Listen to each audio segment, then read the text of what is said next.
Hi, and welcome back to It's Not Rocket Science 5 Questions Over Coffee.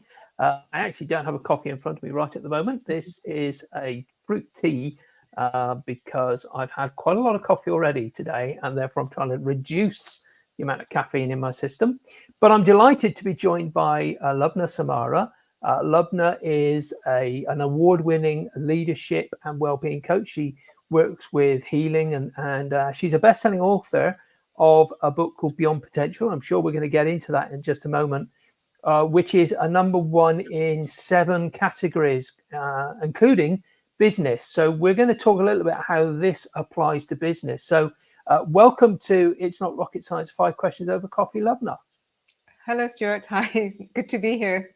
Thank you. So Lubna, who is it you're trying to help, particularly in the work you do? And I know it's not just about healing, but it's about leadership as well.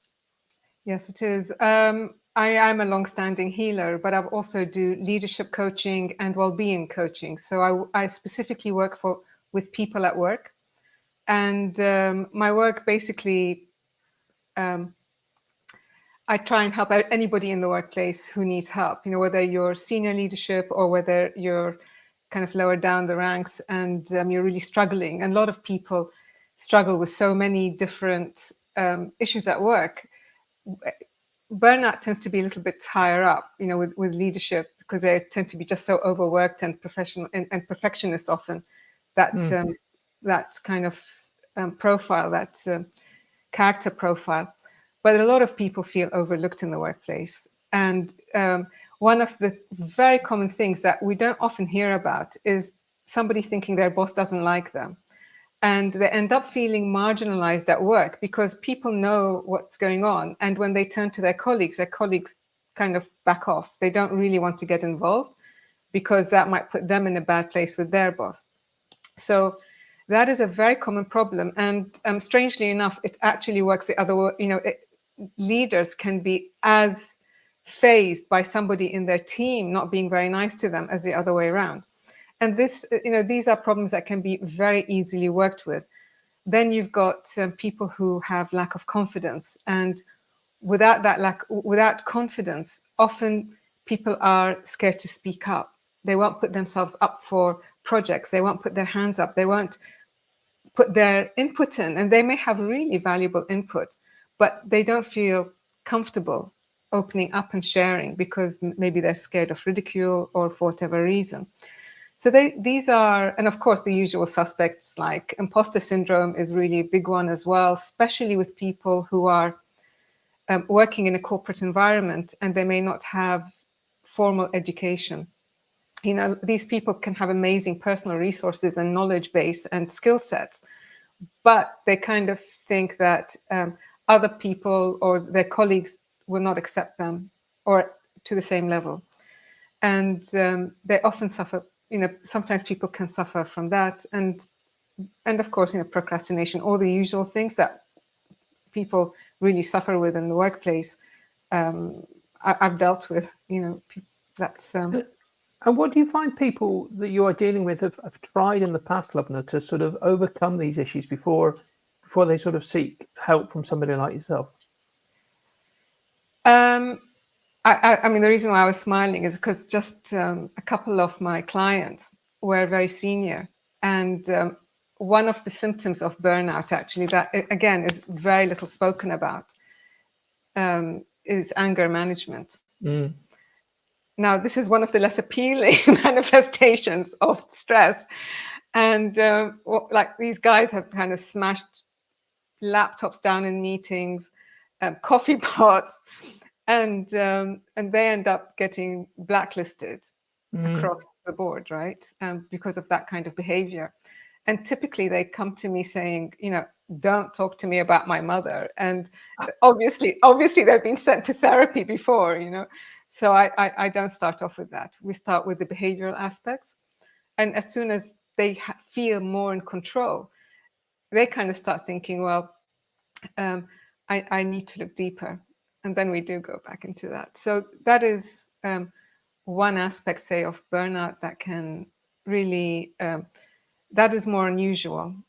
That is more unusual. But typically most people have tried working on themselves, they've tried personal development, they've tried, they're actually curious. A lot of people already have analyzed and worked out the whole situation. And that's one of the problems, in fact, because jumping to conclusions can create even more problems and can keep you stuck in a loop. That's amazing. We're going to get to your book, and I guess I'll put a scroll up now about your book, which is Beyond Potential. Talk to me a little bit about. Thank you. Talk to me a little bit about Beyond Potential and the sort of advice that you give in the book. So the book deals with all these issues, basically. And more than that, though, I mean, apart from it's the way we're working. Again, as a healer, I'm very keen on raising awareness. And so that people can become independent and catch their problems themselves, right? So we work holistically, body, heart, mind, and spirit.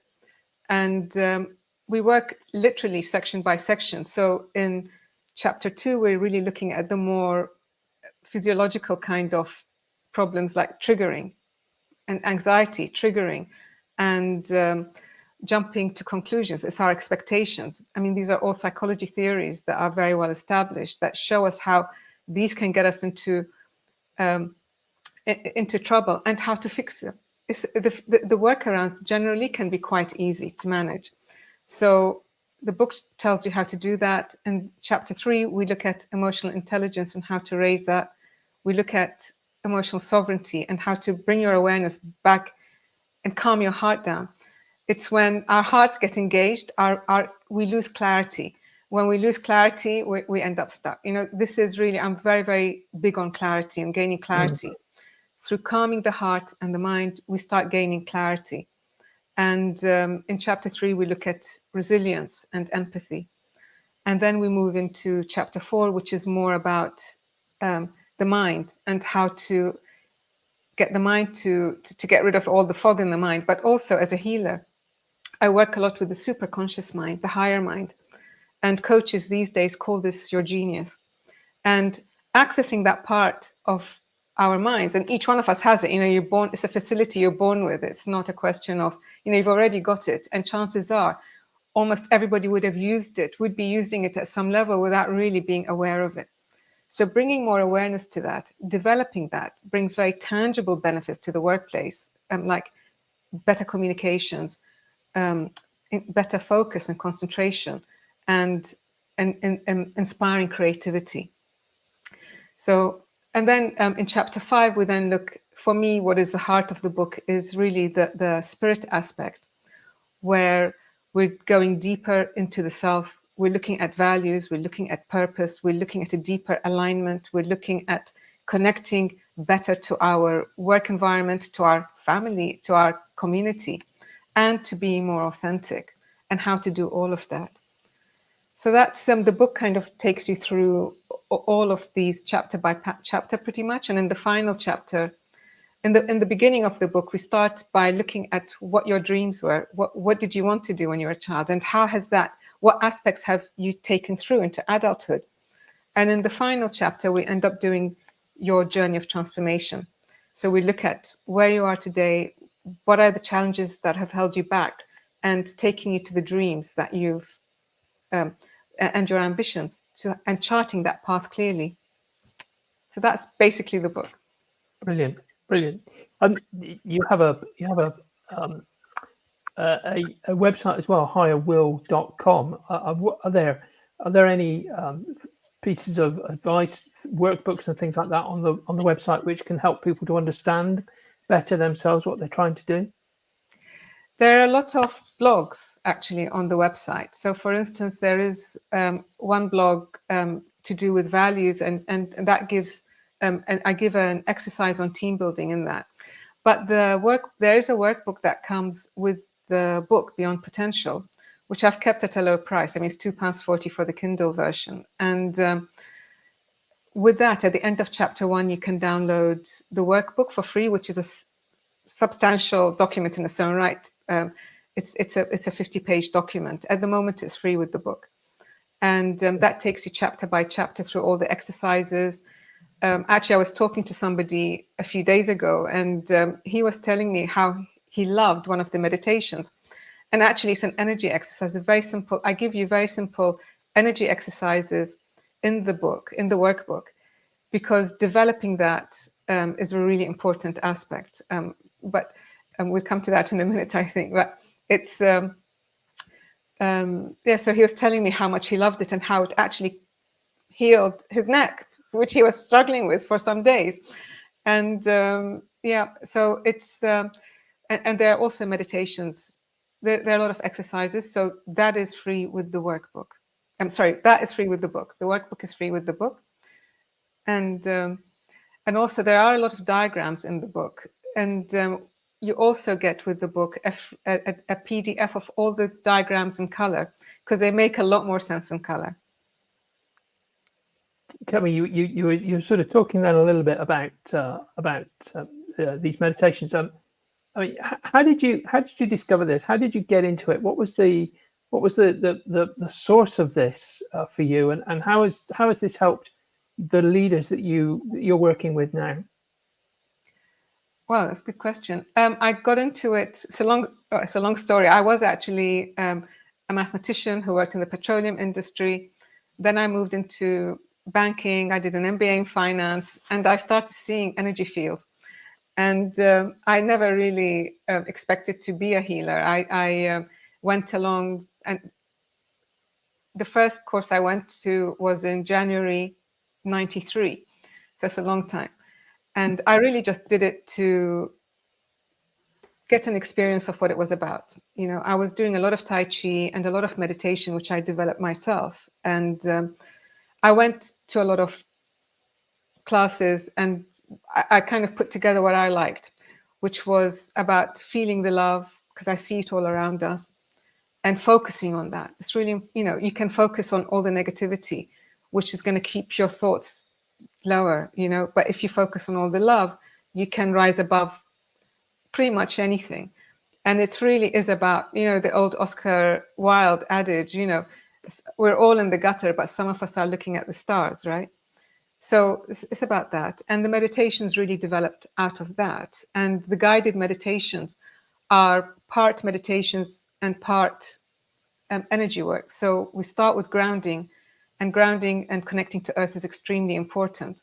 And that helps anybody, you know. I mean, people with tech burnout have, in Japan, they sent them, they use forest bathing to heal people with tech burnout, because nature is such an important part. And harmonizing our energy fields with nature is extremely important. We can't do it through energy healing, but you can do it just by going out for long walks in nature. Your energy fields will harmonize. And nature is a massive healer for us, you know, so everybody benefits from that. You know, this is one of the reasons why people go in teams to go hiking together, and it resets, it sets us all on the same level. We're all equal where nature is concerned, and it builds connectedness, and it's a very healing thing to do. Lubna, we've been talking for a while now, and you've answered some questions very fully. And there must be one that you're currently thinking, I do wish you'd ask me about this, because that's the real critical question. So tell me, what's that question that you really want me to ask? And obviously, as you've asked, you will have asked a brilliant question. You better give us an answer to it. So what's that question you really do think I should have asked you? I'm not sure it's a critical question, but it's a question I've been asked quite a lot since actually I gave the book to my beta readers from the beginning. In the book, we work with 4 modalities. We work with psychology and coaching as one pillar. We work with meditation as a second pillar.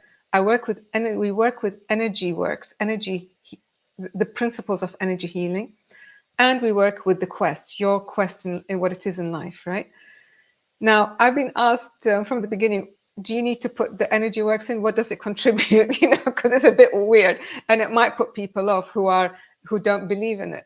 And I would just say, first of all, there is a lot of research to show that energy healing does work. I mean, clinically, one of the largest. I'm with an organization called the Healing Trust, And one of the largest clinical trials was actually done by one of the fellows of the Healing Trusts, Sandy Edwards, with Birmingham City University.